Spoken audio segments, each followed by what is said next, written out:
Hey everybody, Nick here, and today I got a disassembly and maintenance video for you on this guy right here. This is the Olamic Knives Whippersnapper.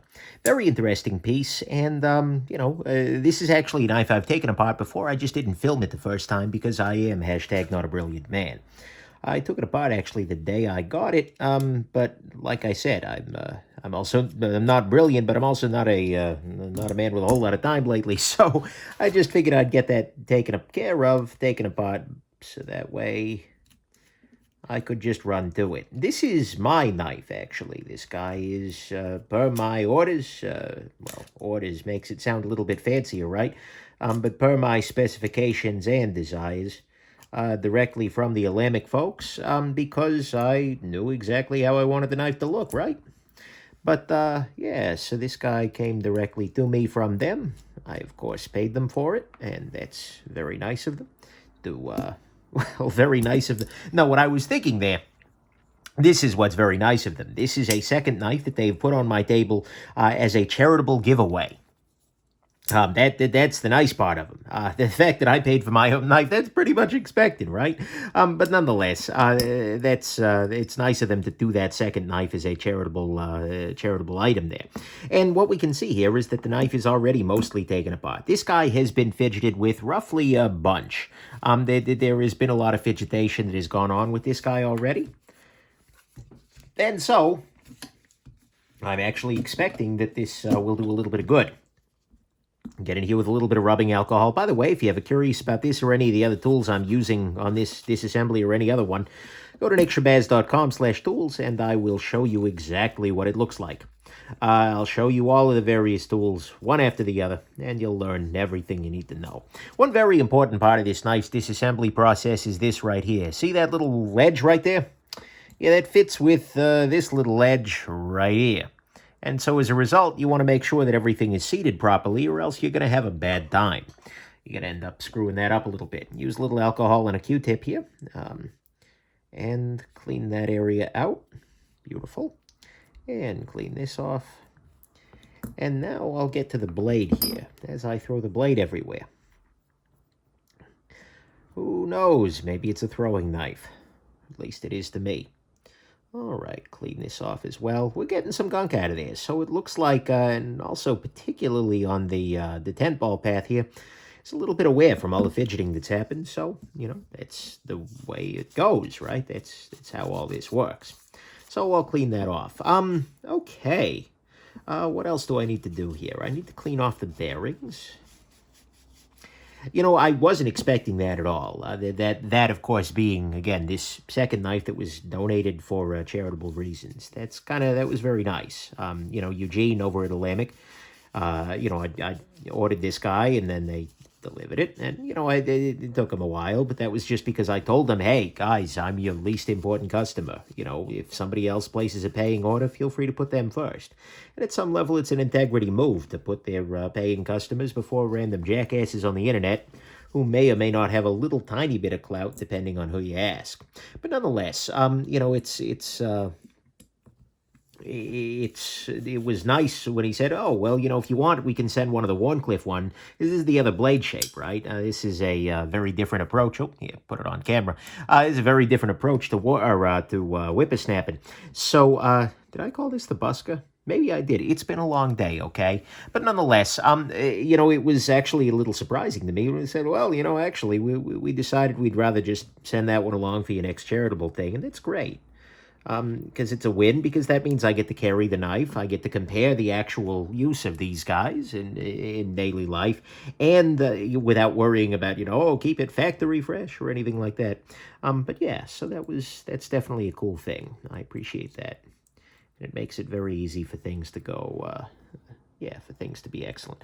So what I've got here is I want to make sure that the pivot is fully seated down, because if I put this guy in place and I don't fully seat the pivot, what's going to happen is later on, I'll tighten everything down, everything will run great, and then sooner or later the pivot will seat actually in the pattern it's supposed to, and then suddenly I'm going to have blade play, and I'm going to have no reason to understand why that happened, but it's just because the pivot got a little bit loose. Well, effectively, because if it comes off of there, the pivot is suddenly loose again.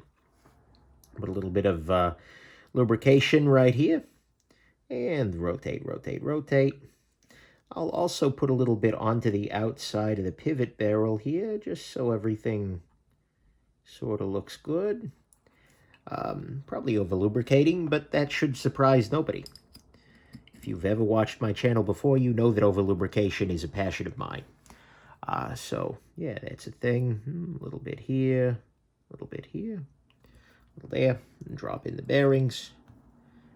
And yeah, good. I just unseated the pivot, so I'll need to make sure it's still in the right position as I'm putting this guy back together. Just being cognizant, you know. Sometimes that's all a guy can ask, right? Is a little bit of cognition.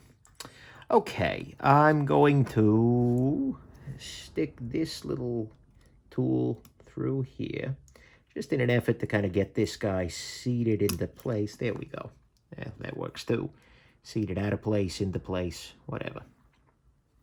And grab my thread locker here.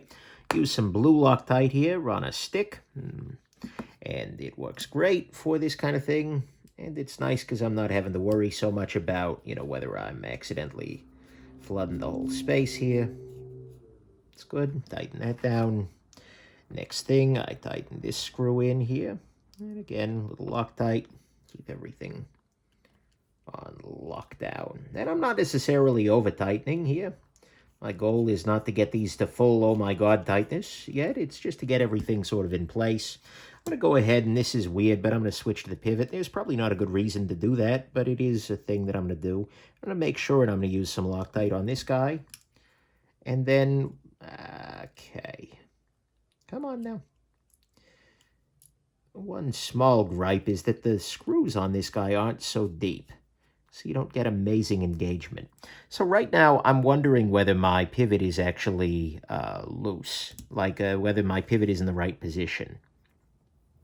What I'm going to try and do here is sort of rotate this whole affair with the hopes... yeah, right now it's not in place. It's very much not. The hope that sooner or later, as I rotate this, it will drop in to position, or I'll have done 365 degrees and realize I'm insane here.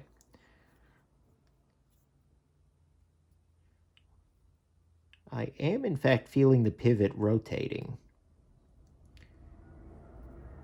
The other thing that could be a factor here is I'm going to put the blade. Actually, there's no reason not to have the blade in as I'm doing this.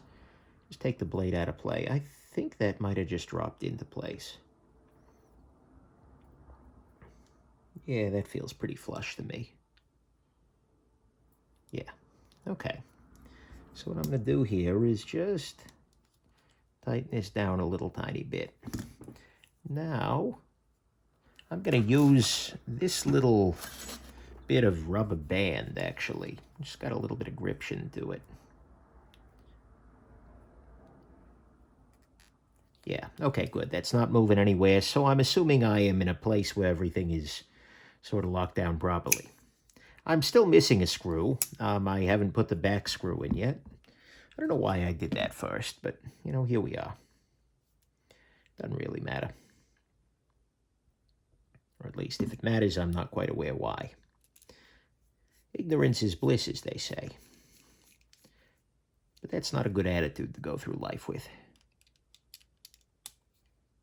Ignorance can hurt. All right. Oh boy, can it hurt. Oh boy, are we watching it hurt right now. Anyways, I digress. Did I not lubricate the detent ball path? I sure didn't. So what I'm going to do instead is I'm going to lubricate the detent ball itself. And that will spread the lubrication onto the rest of the blade. Oh boy, that's nice.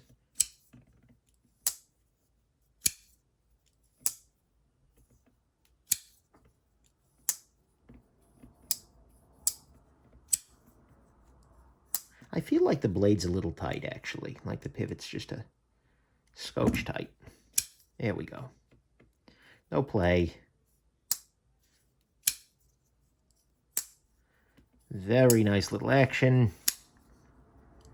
Can I loosen the pivot a little bit more? Is my pivot still in place? Yeah, that feels pretty flush. All right.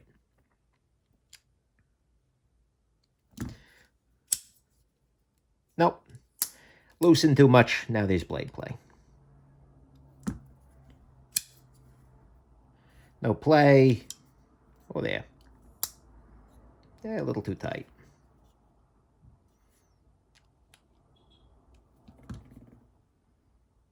Okay.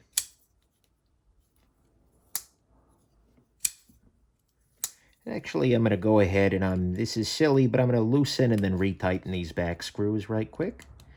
The reason for that is just to release any tension left in the system because I did those first. In fact, we see that the blade is now a little bit more centered. The blade is now more or less dead on centered. And tighten, tighten, tighten. There we go.